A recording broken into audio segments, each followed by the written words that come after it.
He deserves to be shot because he said that if his daughter got raped, she would have to go through with the pregnancy. So I don't care that he got shot. So why is it something that some people like, you should shoot me? If you said something deplorable like that, then yeah, someone would probably shoot you. So first of all, the sentence "he deserved to be shot because he said" is immediately disqualifying from me taking anything you're gonna say going forward seriously. And unfortunately, this interaction is a perfect example, a perfect distillation of broad, and let me be clear about this, broad left-wing sentiment about the assassination of Charlie Kirk. Now, what's interesting about this particular video is that this girl, the one who looks exactly how you would expect for those of you who are listening via podcasts, uploaded it as a way to show that she was smarter than her father. But what actually happened is that people realized how monstrous she was, how horrible she was, and how normal her father is, which ironically makes her much closer to the shooter, who apparently had a normal family, but of course turns out was indoctrinated by leftism to the point where he decided that Charlie Kirk was such a hateful fascist that he needed to kill him because Charlie Kirk wanted to talk to people. Again, how very unfascist of you in order to do so. And this is what we're going to talk about today. We are going to talk about the reaction to the murder of Charlie Kirk from broad swaths of the left wing, who of course are trying to excuse it, defend it, and do everything and anything possible to justify their bloodlust, because it is very important for us to understand exactly who these people are. And while one person may have pulled the trigger, and that's 100% true, it is the broad political movement that castigates people who just want to have conversations about conservatism, like Charlie Kirk, as valid targets for assassination based on what they said. So yeah, this is what we're going to discuss. This is what we're going to talk about. And without further ado, let's get into it. I have breaking news. We think that Charlie Kirk just got shot in the neck. Hey, ooh, yeah, ooh.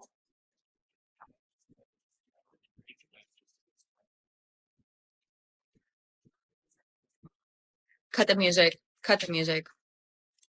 In real talk, I am not truly celebrating that he got shot in the neck. I think it's really sad for his family because I know. So depending on how good I am at editing out the background music, which of course will trigger a copyright claim, which of course will lead to the suppression of this video, you guys may or may not understand that this woman was dancing to Celebration. So she's having a good time, enjoying herself, and she's announcing that Charlie Kirk, of course, was shot in the neck. Now, she ends up pausing it and says, "Cut the music," and then tries to talk to you real seriously. But you know what? In your minute-long video, when you open it with 30 seconds of celebrating the murder of somebody who you disagreed with, I don't want to hear your dumbass message about how, oh, you know what? Gun violence is bad. Which, by the way, if you're one of these people that are supposedly condemning this, but in reality you're just condemning gun violence and using this as a call for common sense gun control, I will point out that the assault weapons ban, all the different various things that people have advocated for, even Joe Biden's ban on fully semi-automatic weapons, whatever the hell that means,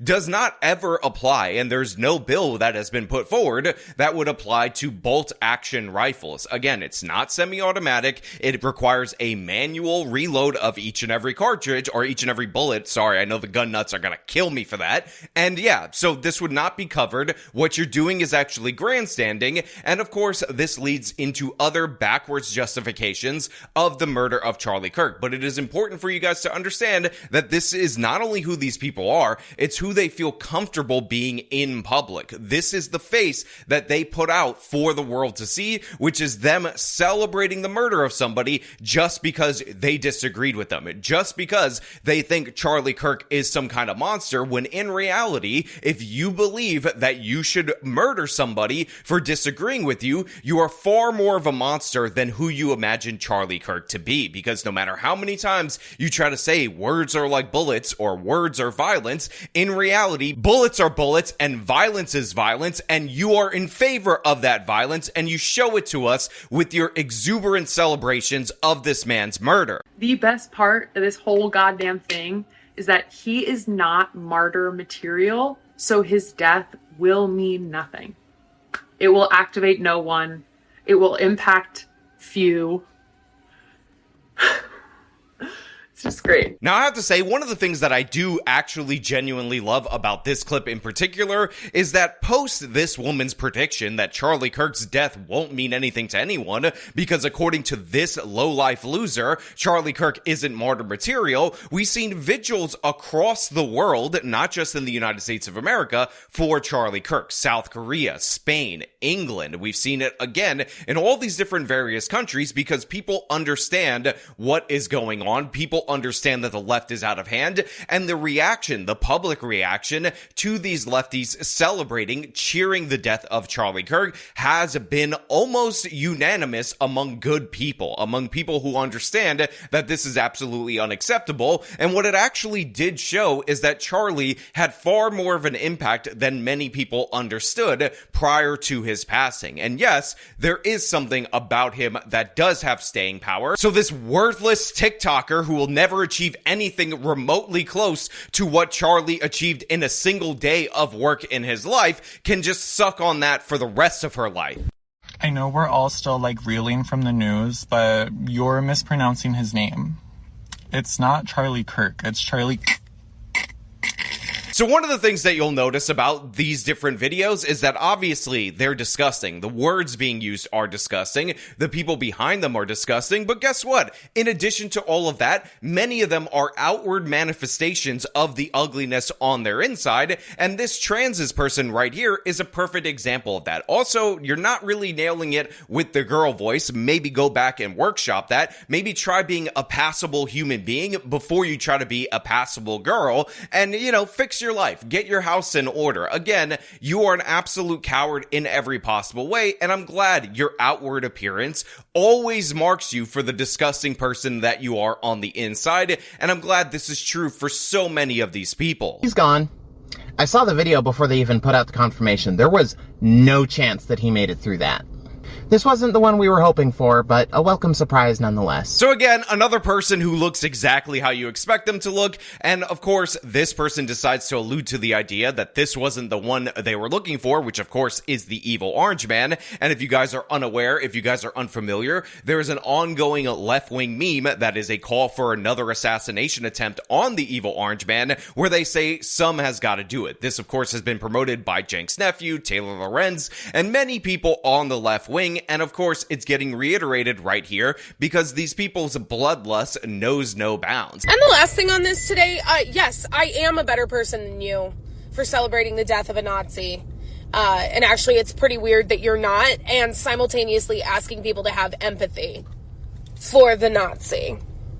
Y'all good? So look, it's one thing to be an unhealthy body weight. It is one thing to have the mark of evil, which of course is the nose ring, the septum in particular. But to aim your camera up so we can get a view on your nostrils and both your nose rings shows a level of depravity that, again, I could have muted the video and understood just by looking at you. Nose ring theory is in fact real, and these monsters just keep going on. That's why you just don't speak. That's why you don't speak unless you're right. That's why right is right and wrong is wrong. And that's funny. But I didn't like what he said, and I didn't like his opinions, and I don't really give a shit that he's dead. So at least this person isn't smart enough to try to backwards justify by butchering a quote of Charlie Kirk. She says straight up exactly what large swaths of the left wing think, which is, I didn't like his opinions, therefore it's good that he's dead. I didn't like that he said things I disagreed with, incapable of arguing against them, so I'm glad that somebody did it. Somebody's got to do it. That's the meme when it comes to Charlie Kirk. And again, this is the side that will constantly go on about empathy, which, by the way, Charlie Kirk described quite well as a fake fraudulent concept, which of course is clipped out of context because in reality what he was saying is that sympathy is more important than empathy. Instead, it is to say you're actually not in pain. So let's just very short clip. Bill Clinton in the 1990s, it was all about empathy and sympathy. I can't stand the word empathy, actually. I think empathy is a made-up New Age term that it does a lot of damage, but it is very effective when it comes to politics. Sympathy I prefer more than empathy. That's a separate topic for a different time. But this, like other things, will be used as a backwards justification from each and every one of these people in order to celebrate his murder. Yo, they got Charlie Kirk, bro. I've never been happier. Never believe the reason I'm smiling. And it has nothing to do with Charlie Kirk. Nothing to do with Charlie Kirk. I would say pour one out for Kirky Boy, but I don't waste good beer on little bitches. I haven't posted on TikTok in a long time, but I'm gonna now because rest in peace, Bozo! So again, I played a couple of these so you could see them for yourselves, and it is quite notable that all these different various people are talking about how they've never been happier, and I just want you guys to pause for a moment, a little bit of station identification, and think to yourself the happiest moments in your life. Think the personal achievements that you may have had, whether it's a graduation of high school, if you're a young person, you know, meeting the first girl, falling in love, getting married, having children, you know, all the normal rational things, maybe a career advancement that you would be celebrating, and realize that all of these people right here are absolutely worthless because the way that they experience happiness is through the suffering of somebody that they didn't know. It's through the suffering of somebody that has been fed to them as this evil white racist person that they never even bother to look into themselves. These are people who will never find happiness. These are people who are the personification of weakness, of all the different problems of terminal online nonsense, and of course, many of them have nose rings, horrible tattoos, terrible haircuts, which again is not surprising if you've been paying attention to who has all the terrible takes on the internet.com. And by the way, I will point out that a lot of these people are going viral on TikTok.com. That's not the only social media platform where they're doing the celebrations, but this is the same exact platform where all of these people were enamored with Osama bin Laden's letter. By the way, a lot of these same lefties who are celebrating the death of Charlie Kirk, had they been around when, of course, bin Laden was killed, would have lectured you about the fault in your heart for celebrating the death of the person who masterminded the 9/11 terror attack. So again, make no mistake about it, broad swaths of the left are in support of terrorism, but against actually getting justice for terror attacks. I just heard that someone shot Charlie Kirk? Dang it. Ah, shucks.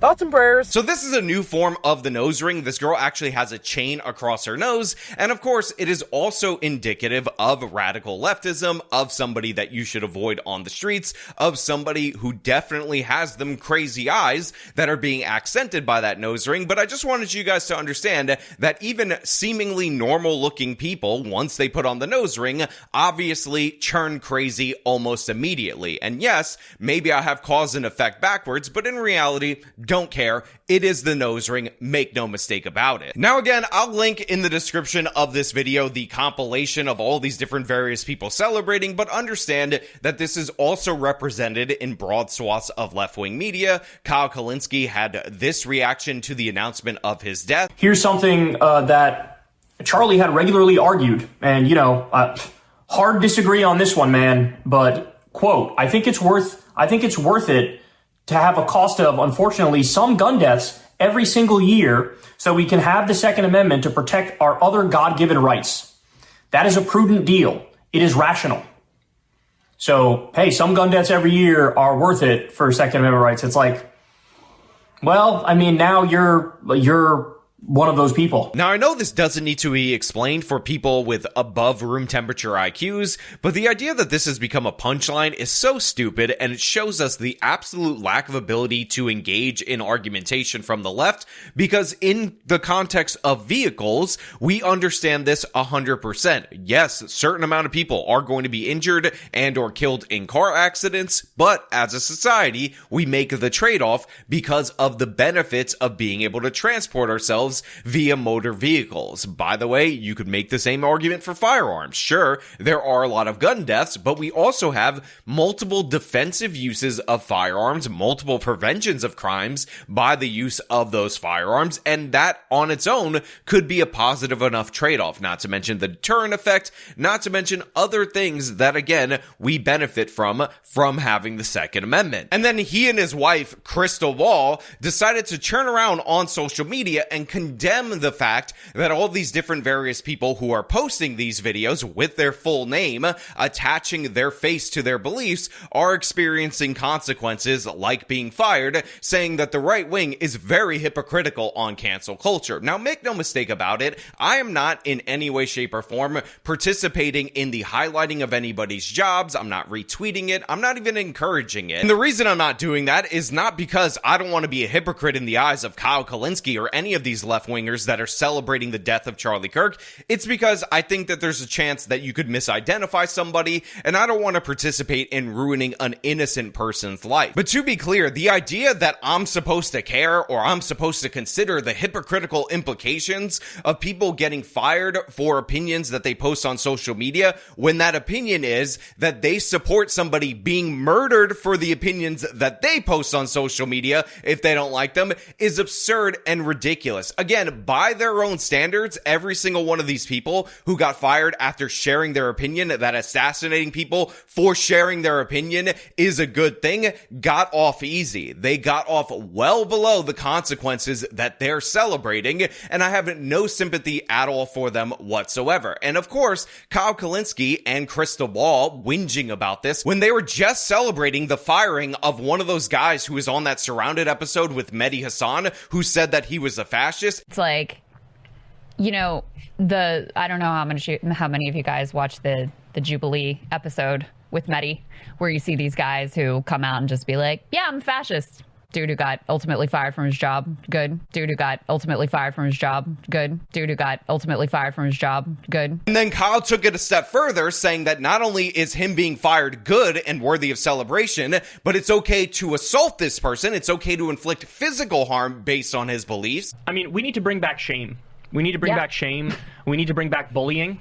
We need to bring back ass whoopings. We need to bring back ass whoopings. We need to bring back ass whoopings.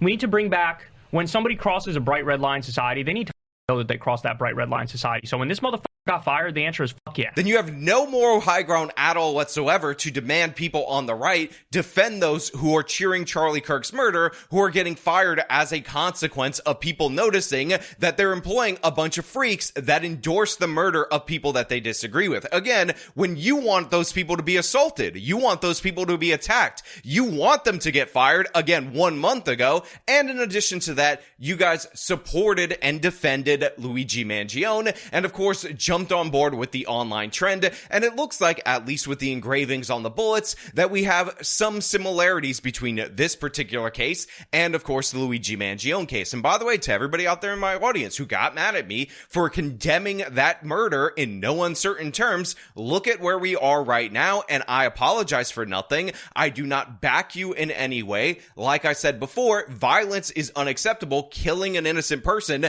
because you don't like their job or because you don't like their opinion is absolutely a non-starter for me, and I think that maybe, just maybe, you should probably think about that before you jump on board with an idiotic left-wing bandwagon. Now, of course, there's Jenk's nephew, the worst of the worst, a guy who has called for political violence repeatedly, and of course, somebody who has expressed absolutely no sympathy for Charlie Kirk, even though he is a public figure who does public events, and as somebody who's in the arena, there should at least be a bare minimum baseline of respect for other people, and of course, the obvious concern that if this becomes a trend, it could easily happen to you, for Mr. Empathy over here, who can't seem to see that. Now, of course, Jenk's nephew decided it would be a good time, day of the shooting, to just tweet out this little joke thing that they do, where he just states the facts, no, I hope you recover soon, once it was announced that Charlie Kirk got shot, and then, of course, he put out another tweet about how this is the whatever number of school shootings for this year, which, by the way, is a fake stat as well. Oftentimes when you look at that, what it ends up including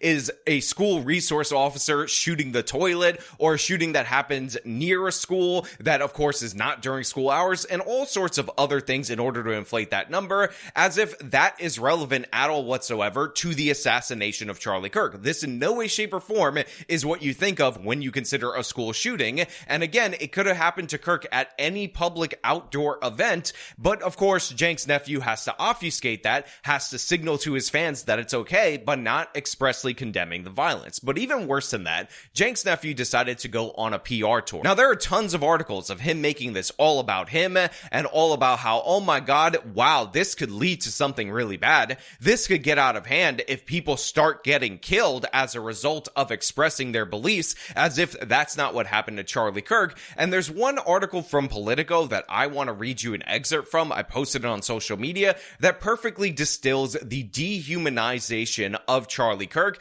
and the fact that Cenk's nephew is talking about him as if he didn't exist and his murder didn't matter. So the question is, what is the best case scenario of where we go from here as a society after Charlie Kirk's death? And what is the worst case? And he says, best case is reasonable, comprehensive gun reform in the direction of safety. That sounds insane. I don't think that's going to happen.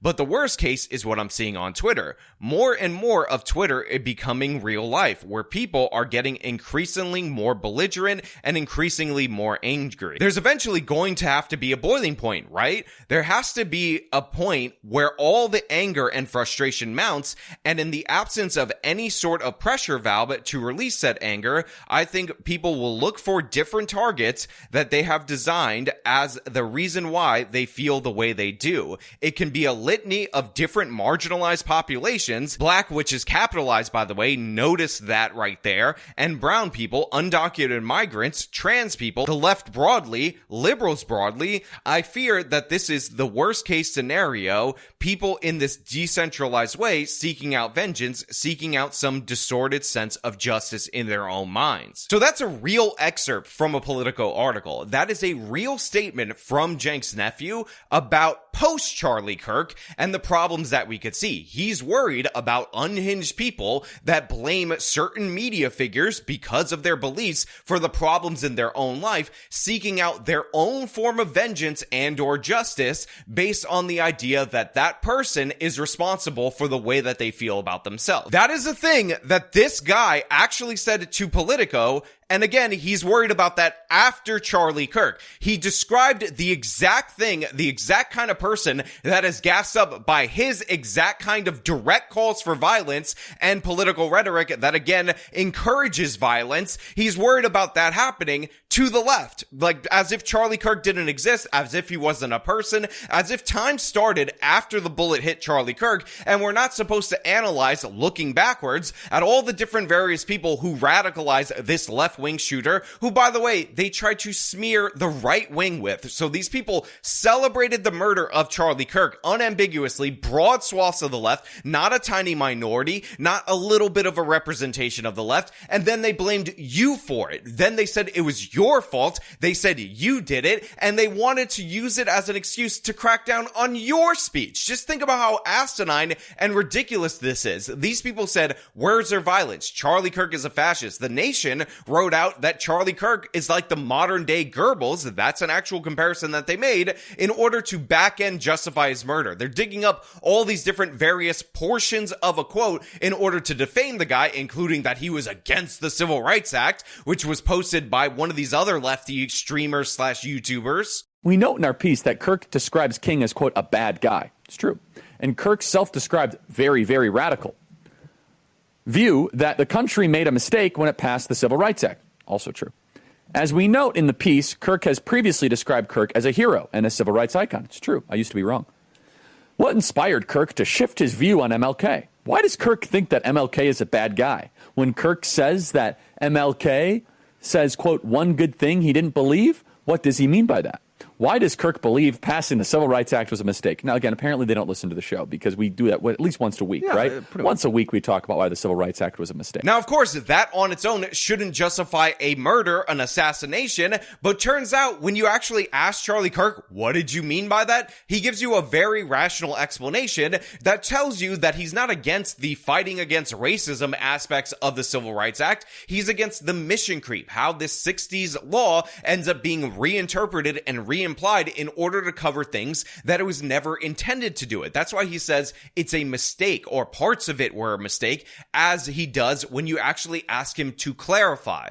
You said the Civil Rights Act was a mistake. What did you mean by that? Yeah, so the parts of the Civil Rights Act were great, but the way it's now being implemented to force men in female bathrooms to push forward of the trans agenda, the intent of the Civil Rights Act is way beyond what it was originally authored for. But the intent specifically originally was to... Well, that's interesting. So the intent and the law are two different things. So the intent was noble, which was to say that no American can be not allowed into a place of business based on the color of their skin or their ethnic heritage. Totally agreement with that. That's not what the law only did. It created a massive anti-racist DEI army that then gave us affirmative action. For example, recently, Merrick Garland sued using the Civil Rights Act, saying that we cannot have voter ID in certain states because it's a violation of the Civil Rights Act. So basically what the Civil Rights Act did is that it went beyond disparate impact and then went to disparate effect. In the sense where if black Americans are not doing as well as white Americans in a certain category, you can now use the Civil Rights Act and say that's a violation of the Civil Rights Act, even though there might be other contributing factors. Does that make sense? Yeah. So it's too broad, too wide, and it's now doing a lot of damage to the country. It's being used well beyond its original intent. But to see Cenk's nephew's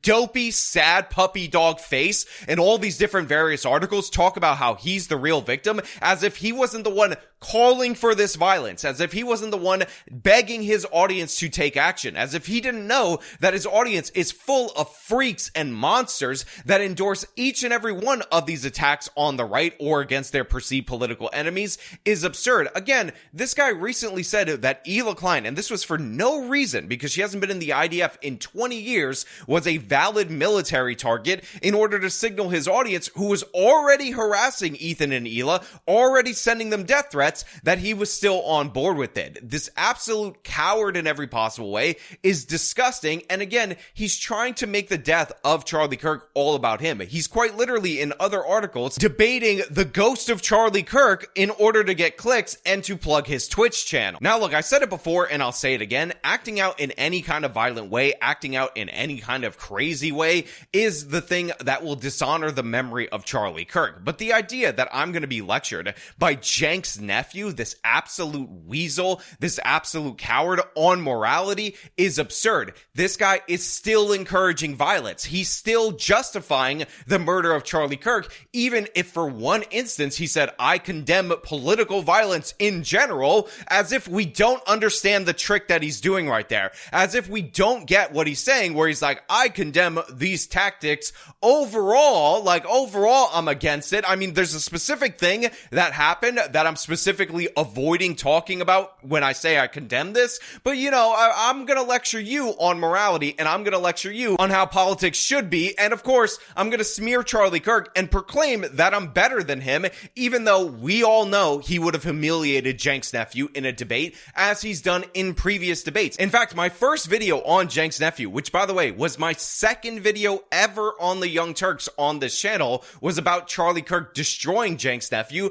and him proving what an absolute idiot he is. And this was when he was at the Young Turks, before his Twitch channel and all of that. So yeah, he's been nursing that wound for a very long time. He's been nursing the wounds of defeat at the hands of Charlie Kirk repeatedly in other debates for a very long time. And now he's taking his opportunity after he's dead to still lose to the ghost of Charlie Kirk. Charlie can't even talk back, and we still know that Cenk's nephew is losing the conversation because that's what a total loser he actually is. And of course, he's playing victim, claiming that Elon Musk is trying to get him deplatformed. By the way, he's complaining on X, which is owned by Elon Musk, a platform that he has not been banned off of. But you know, it's all about him. It's all about him being the victim. And of course, the right wing, so bad, so horrible, so terrible. I can't believe people are getting fired just for having the belief that you should be murdered for having beliefs that they don't agree with. This is so crazy. It's so sad. No, it's not. These people are celebrating the death. They're cheering the death. They're excusing the death. They want more of this. So I keep on seeing like posts about this Charlie dude, whatever, Kirk dude, whatever, regardless. And let me just say this. I'm surprised that y'all didn't get rid of him sooner. And I'm surprised that you guys aren't getting rid of more people. Like, don't stop with him. Don't let him be the end dog. Get rid of them all. And the ones that are above him. Your mayor. Your city councilman. What is it? Georgia Power? The people that keep on raising our shit. The CEO. Get rid of them.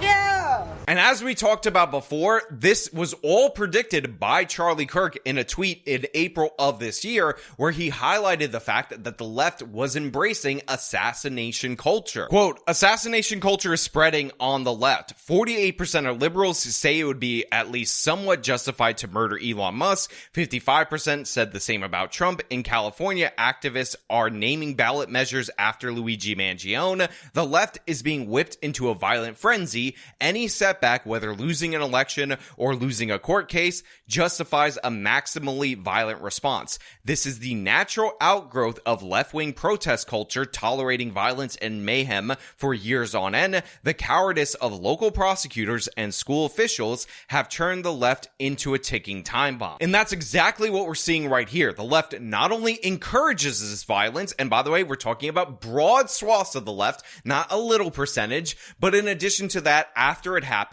these same lefties celebrate. Now, some of them are smart enough to say, oh, no violence, bad, a little bit, but also tell you about how evil Charlie Kirk was, so you give a little wink and a nod to it, because this is exactly who these people are. This is the outcome that they wanted. And by the way, now you have lefties dressing like the assassin, attacking Charlie Kirk memorials, because these people know no bounds of decency. But while it's important to not become the worst dredges of society that we are calling out, it's also important to not ignore them. Point them out for who they are, highlight them, call them out, name them and shame them, because that is all to the good, and that is the only way that we're going to get better. In fact, this is the one thing I agree with Kyle Kulinski on, which is we need to bring back shaming. Now, of course, in Kyle Kulinski's worldview, that only applies to somebody saying they're a fascist to Mehdi Hassan's face and then laughing about it, not people actually murdering people for speech and then celebrating that murder because they're actual fascists. But you know what? That's where I'm going to leave it for today. And of course, if you guys are unaware, on Sunday, September 21st, they're doing a memorial at, I believe, the Arizona Cardinals Stadium, which I think is called